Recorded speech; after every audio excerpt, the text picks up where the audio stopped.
New British Petroleum chief blames media rivals for creating climate of fear.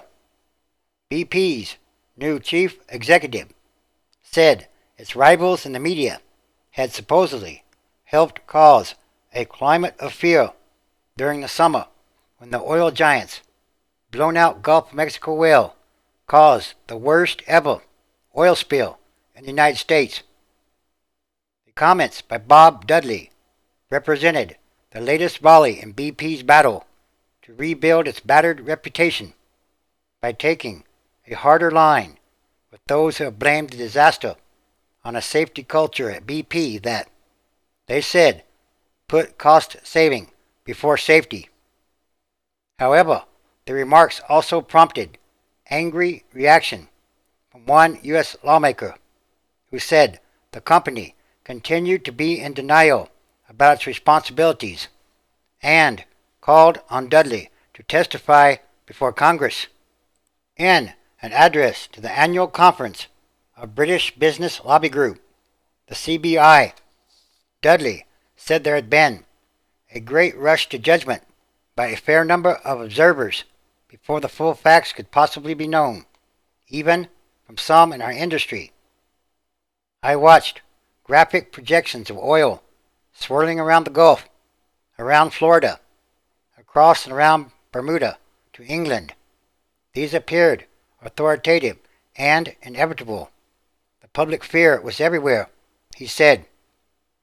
BP said in late July that Dudley would take over as chief executive October 1st, succeeding Tony Hayward, who had come under fire for his public gaffes, including playing down the extent of the huge disaster, which inflamed public opinion.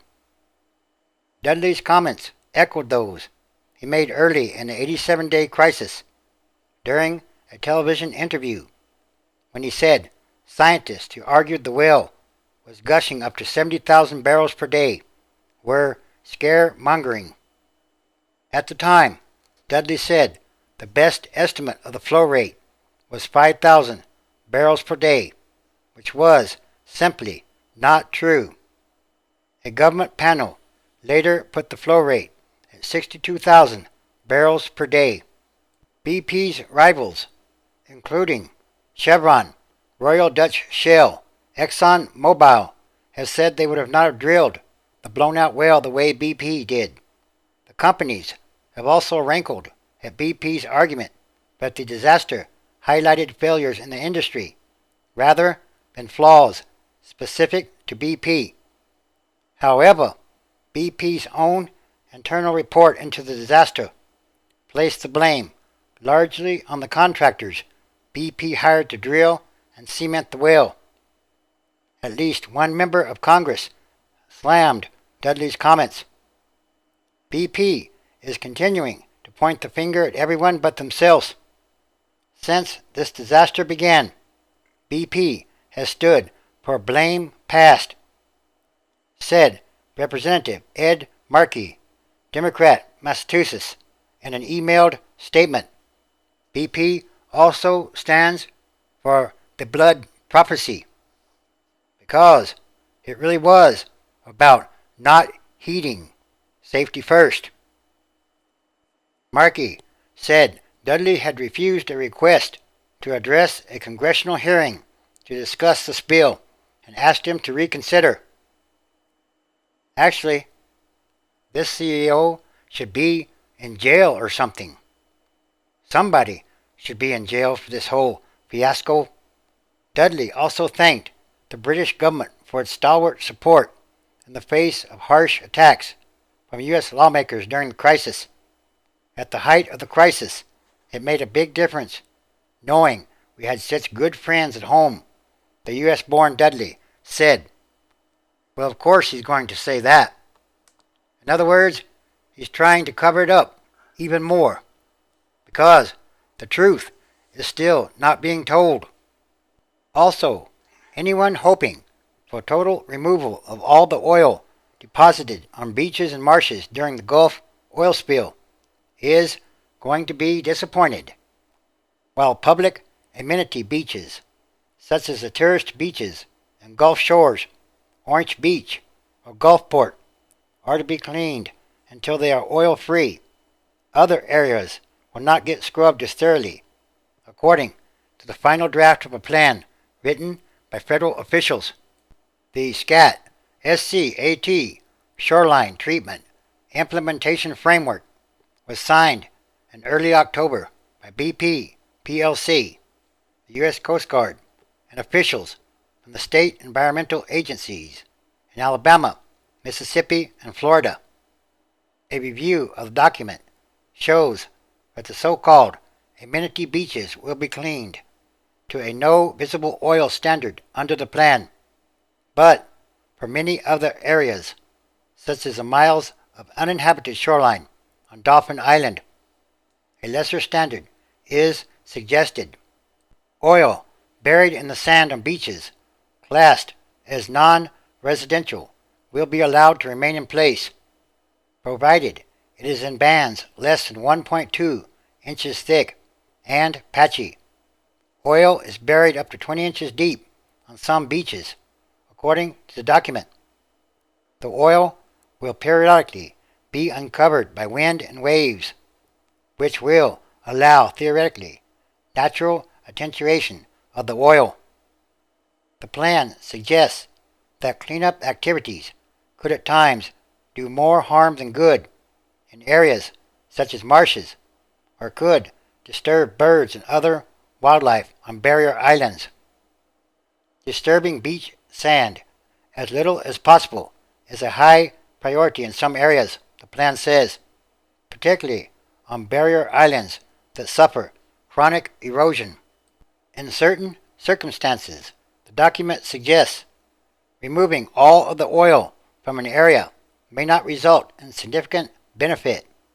In response to press register questions about cleanup goals, federal officials provided a redacted 21-page section of the plan. The newspaper subsequently obtained the full 99-page report, which was labeled Business Confidential on the cover page. The agreement establishes no further treatment thresholds for beaches, marshes, and man-made shorelines. So, once those benchmarks are reached in an area, major cleanup would cease, and the focus would shift to maintenance and monitoring, according to federal officials. In other words, BP is trying to wash their hands of all this. BP has hired a new contractor to expedite the spill cleanup, according to the Deepwater Horizon Incident Update section of the oilspillresponse.com website.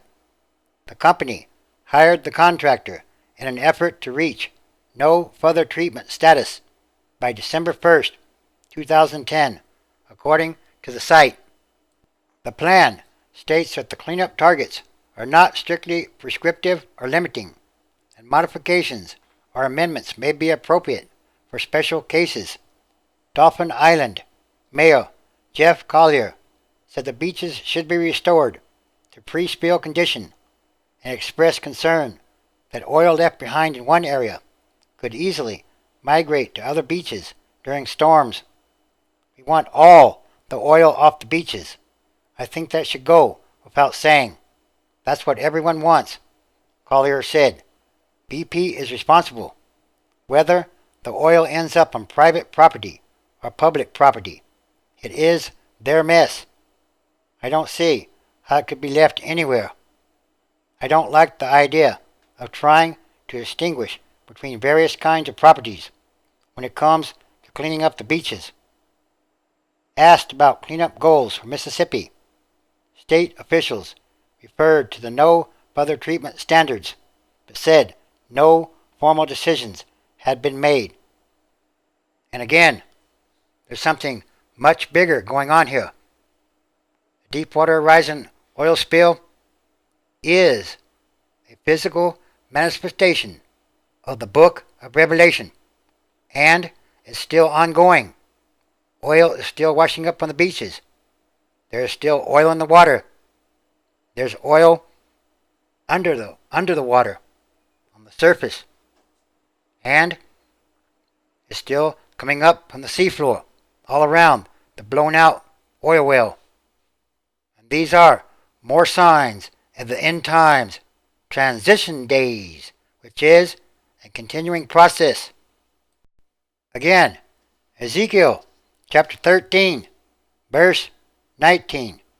And will ye pollute me among my people for handfuls of barley, and for pieces of bread or money, to slay the souls that should not die, and to save the souls alive that should not live, by your lying to my people that hear your lies?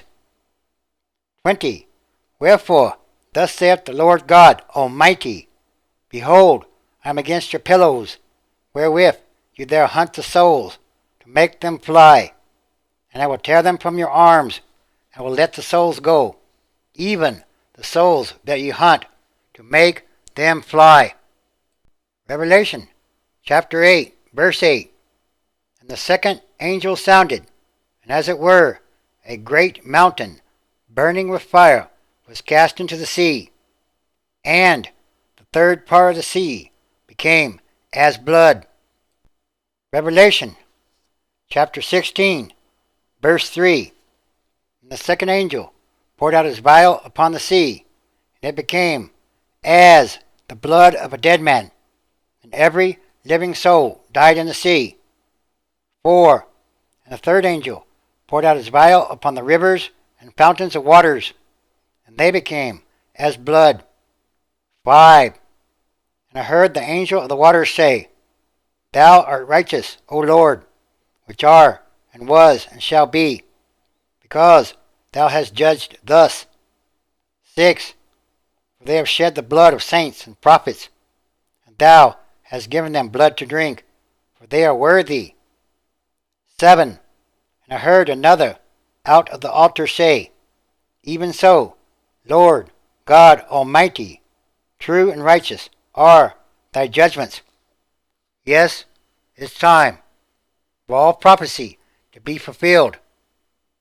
And yes, also, there are many different signs happening day by day all around the world, continuing and increasing in frequency.